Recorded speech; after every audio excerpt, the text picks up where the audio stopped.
Okay. First video did not come out the way I hoped it would be, so you're going to get the compressed version. I've assembled the wand section. You missed it. Some of the things I believe are key is that this nozzle runs along the outer elbow, runs along the outer edge of the assembled pieces. This has got a twist lock in it. It's a little stubborn, so if you have a non-petroleum grease to put in there, I'd recommend it. I've got a silicone grease I'm going to use. This is supposed to twist freely, and that's obviously, I think, so you can do this with the wand. So that's good. But it goes together like the instructions said. So I was about to start on the hoses, and I have two hose sections. One thing I'm going to just check for my own. They're not the same length. Okay. So cut hose to fit. Well, you can do that if you need to. But remember, you only cut it once, because if you keep cutting it, it's still going to be too short. All right, so I'm looking at secure tubing 20-9 onto nipple. Nipple. The thing with that is you have two pieces of hose, but they don't tell you which one to use.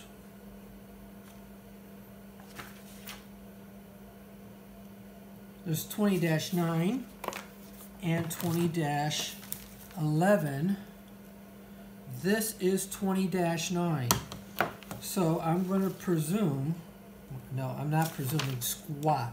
No, 20-9. So now I'm going to check this in a minute. If you're not familiar with tubing, again, hot water is a great way to soften it up to press it onto fittings. So actually, there's a little label here. That is not a good place for it. It's going to go someplace else. It's the gallon per minute label, which I am going to stick onto the tubing in a place where it's visible to me. Then I'm going to stick the tubing onto the nipple. Tubing on nipple. Okay. And that gallon per label sticker is still in the wrong spot, so I'm going to pull it back a wee bit there. Of course, I'll probably remember it. It doesn't really matter. And then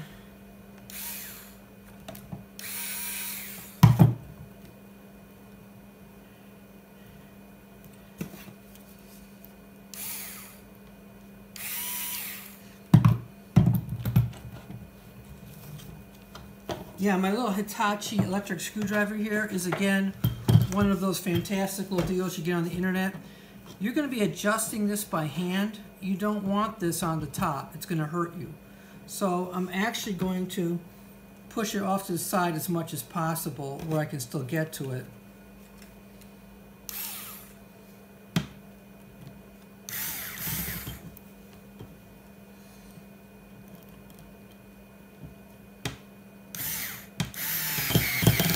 Okay, so it's clamped in place. All right, that's cool. Okay, so I got the first hose on, and I've got the Whoopie all assembled. I'm going to pause for a minute. Okay, here we go again.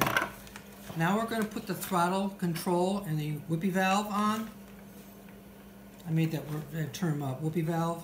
It's a little stiff, but it works. Oh yeah, it's a gate valve. There you go, off, on. And I might have actually told someone to put it on before I clamp this on, but you take it like so. One thing is, again, it's riding up on the top. If you look at the illustration, here's your elbow, and it's sitting up here. That's what it looks like to me.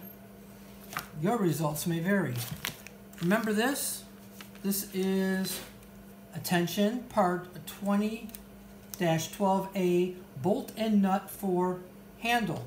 Please refer to figure 31 on page 7. Okay. Read the manual, people. These are really good instructions, actually. Like I said, the only thing that could have made them better and a lot more expensive would have been line art instead of photographs. But we can't all be lucky and have full-time illustrators.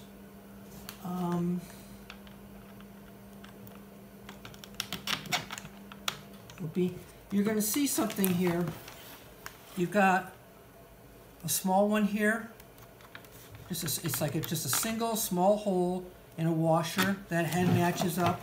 Then you have a slotted hole, bigger washer. That clumsy guy's going to drop. Bigger washer, and a nylock. All right. A nylock is a self-locking nut. It's got nylon in it, which is why they call them nylocks. I'm going to give it a slight tweak. See if I can get it started with this. No, I can't. You might need... okay, I got the thread started. I'm not going to worry about that yet in case I want to rearrange this a little bit. Again, it would normally rest here. Okay. When they were talking about cutting this piece of tubing to length, this is why. Okay, it's long. But I'm waiting to see what happens with this one before I cut this one. I will step away for a moment and I want to get something to snug that up an iota.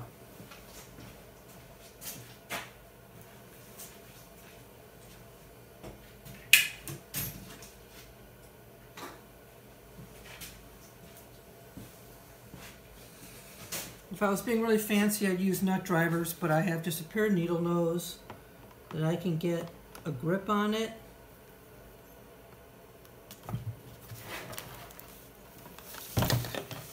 Again, I'm trying to keep it lined up like they say keep it lined up. I imagine that depending on your stature, whether you're tall or short or whatnot, you're going to want to slide this trigger assembly back and forth so it's in a it rests in a natural position. So I wouldn't go cutting that tubing to length until you've made this thing fit you and any of the other it hates me. Any of the other employees that are going to operate the machine. You can always put a little slack in there, but it's really hard to stretch stuff. It really hates me. Okay. And it's spinning, and then, okay, that's it. That's what I need. Okay, so now I have my bazooka. I'm just going to put this here so it quits smacking me. But you can see there's a substantial amount of slack in here. But then you also have, oh, I'm going to say 6 inches. You can go back this way, 6 inches forward. Not going to mess with that yet.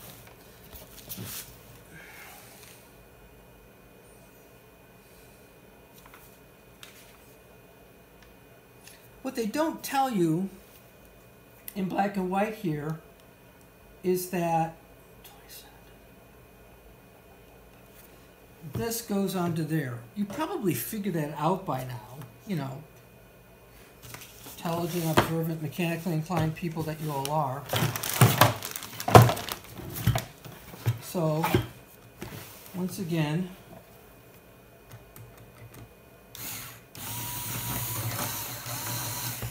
I'm loosening that, and you'll notice I have more maneuvering room out here. So I'm just going to take my Ghostbuster cannon. Oh, come on now. There we go. Slip that on there. Again, you have a hand control there, you got that there. This is going to be behind you. You're operating this from in the front. So that would be on the outside where your arm might be. This would be on the inside. I'm going to put it right about here because this only gets changed over for when you're using powder. My whole point here is you don't want to get scratched. And it's just like some weed whackers. The engines get hot, and next thing you know, you got a burn. So you're trying to. There you go. Again, this is torque control. Be gentle, just enough. So that's on there. So if I take this now.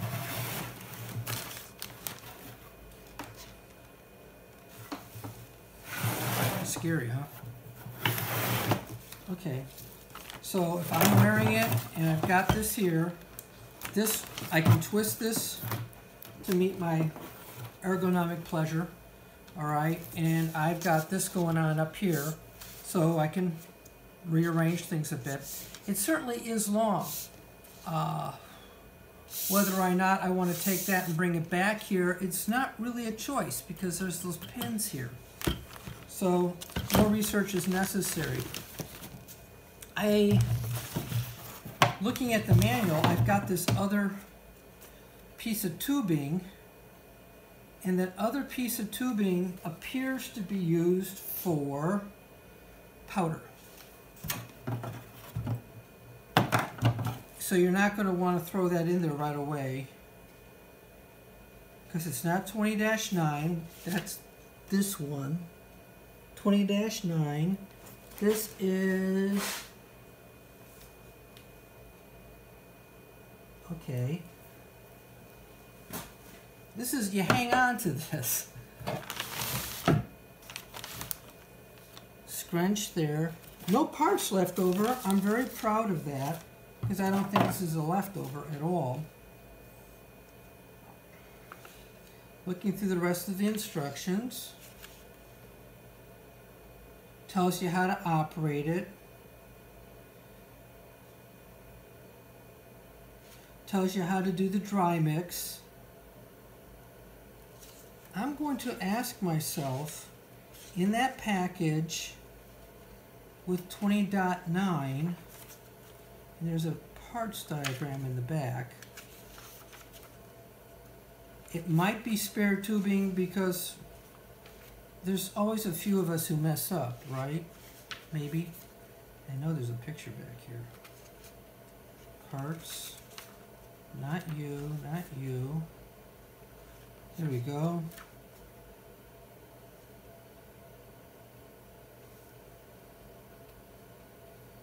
These parts diagrams aren't the same.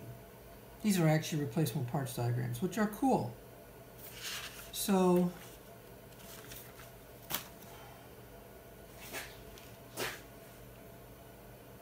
well, folks, I'm looking at my fuel line. I'm looking at how it aspirates going into this tank pressurizes, and we'll go into that a little later.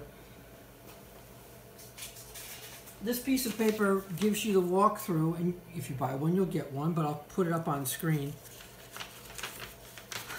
The idea is that if you close this valve, oh, wrong way. If you close this valve while it's running, the compressed air coming off this blower is going to start to fill this and pressurize this tank. That helps to push the solution through. So when you pull the trigger, it's actually squirting into the volume. I keep using that word. I hope it means what I think it means.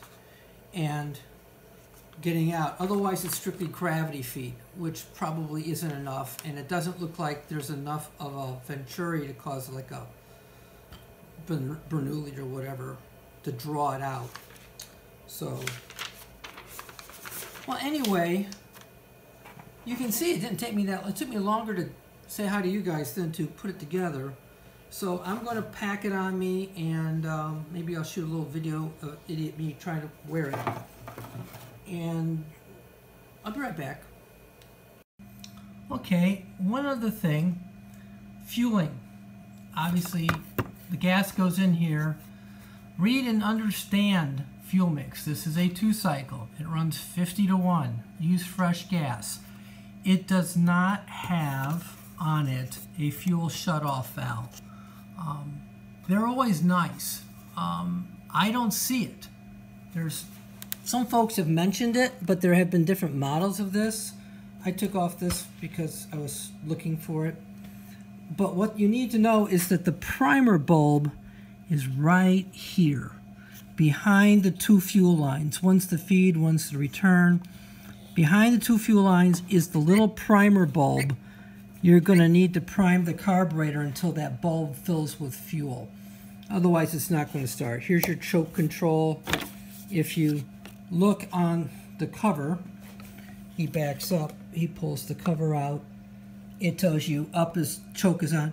Also, it's embossed. You can there it is. You can see it, that it's cast into the case. So when you've lost this label, you still know.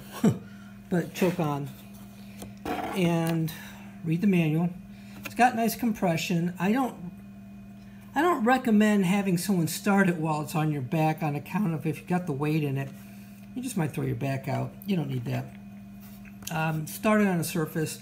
Mine will be in the back of my utility vehicle, and then once it's running, it's run for 5 minutes like they tell you to. The tank top side is pressurized with what I've got in it.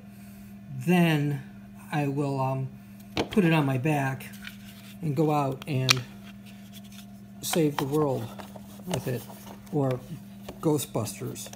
Anyway, nice unit. I guess the only thing, really the only thing I wish it had was a fuel shutoff, but with the tank beneath it, you really don't have gravity feed working for you. So my recommendation would be, certainly at the end of a season, empty it. Tip it on its side, get a funnel, be fire safe, but empty the fuel tank and do your best to run the carburetor dry. But don't leave it with fuel in it. If you have to keep some fuel in it or you're not sure, use a fuel stabilizer to reduce lacquering inside your carburetor, or spray some stuff in there. Anyway, you just saw me put the air filter cover back on, and you want to check that because a field is a dusty environment. So the more I learn, the more I'll share. Take care. Okay. It's 22 pounds dry weight. So if you add 4 gallons of solution, you've added 32 pounds. Yes. Gasoline, not even a gallon. So you probably added 2 or 3 pounds a gallon. So all in all, the whole thing's going to be about 50 pounds. So it's not a light pack, but it's effective because you're not doing this number with that much weight on your back, which is why I got this. Time and a place for that, but this is going to keep me young. I'm looking at how this works. Obviously, I'd like the trigger up here, but you notice the nozzle is facing down. So I'm kind of thinking I like it like that. So what I would do is I'll just adjust the handle accordingly or modify my behavior. Yeah, this tube is long.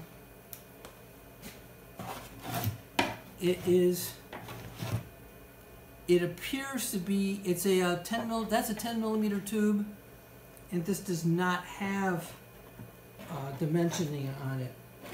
So I'm going to do a little research to make sure I don't cut a tube I needed.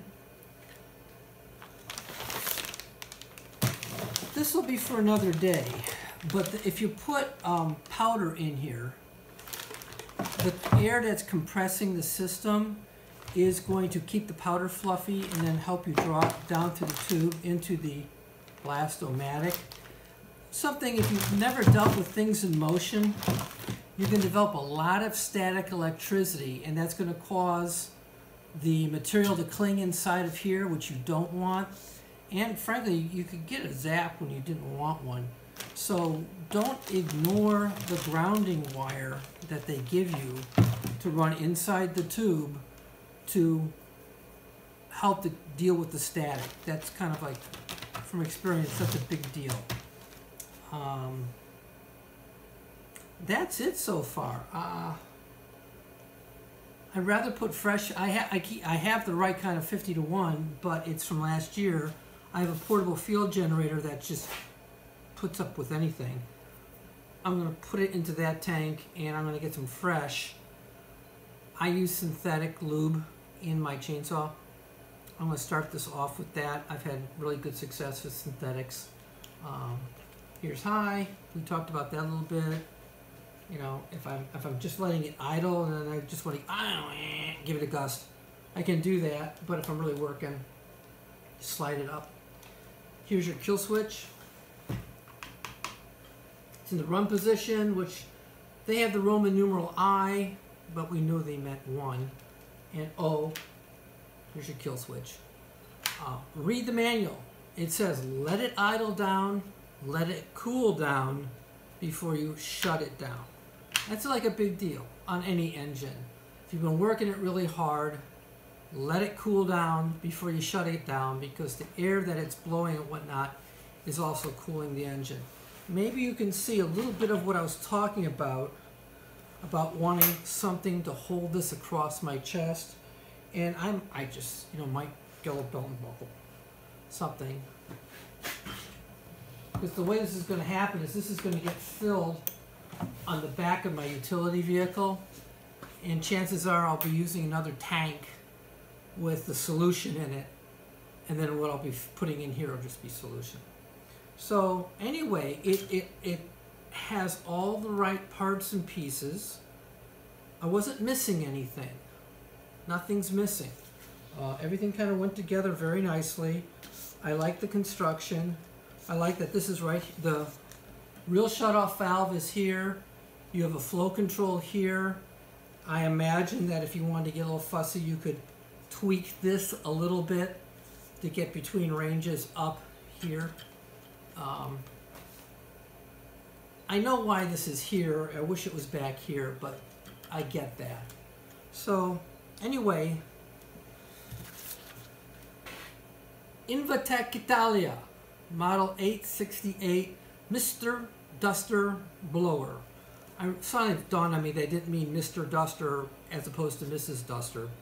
It's a Mr. Duster Blower. What's really kind of cool, I never had a leaf blower. I've had electric, but this is great. So when I collect wild apples in the fall, I can use this for blowing all the leaves out of the way, and I don't have to carry a generator with me. So that's really cool too. I hope this has been useful. If you, please give me a thumbs up if you liked it. You know, come on, a little feedback. If you have a question about assembly, the controls, clarification, please put constructive note in the comments. And I do respond really quickly to comments, because I figure if people are interested enough to do that, they deserve a response. Please don't get snarky. If you have constructive criticism or whatnot, I do appreciate that. Thank you. Okay, I figured out why they gave 2 sections of tube, and true to form, I'm really glad I didn't cut that one. This tube was probably the second one, and it's already installed. So you got a spare. This is actually a spare to this one, because if you look really closely back in here, can I get enough light? Well, kind of. You really got to get behind the entire motor assembly. There we go. And you'd have to go through a lot of trouble to install it. So, being the really nice folks that they are, they installed it for you. However, since there's a lot of flexing, a lot of things going on, you have a spare. So don't lose your spare parts. Yeah, sums it up, huh? Okay, so that's the reason for the second hose.